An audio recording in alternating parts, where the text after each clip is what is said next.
Surjewala is coming over the weekend, but there are a lot of internal bickering is what everyone is saying.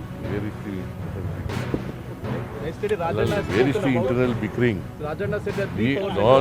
Rajanna ಏನು ಹೇಳಿದ್ದಾನೆ, ಬೆಳವಣಿಗೆ ಆಗ್ಬೋದು ಅಂತ. No. There are developments ಅಂತ ಹೇಳಿದ್ದಾರೆ. Doesn't mean ಹಿಂಗೆ ಆಗುತ್ತೆ ಅಂತ ಹೇಳಿಲ್ಲಲ್ಲ. ಹಿಂಗೆ ಆಗಿತ್ತೆ ಅಂತ ಹೇಳಿದಾರ?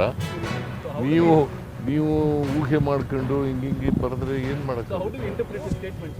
Sir, power set It is better to ignore it. Better to ignore it. I am not a journalist. Same, sir. It is deserved to be ignored. ಕೆಂಪೇಗೌಡರ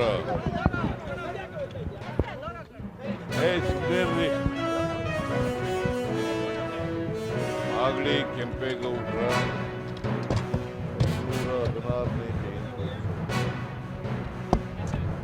ಇದನ್ನ ಸರ್ಕಾರ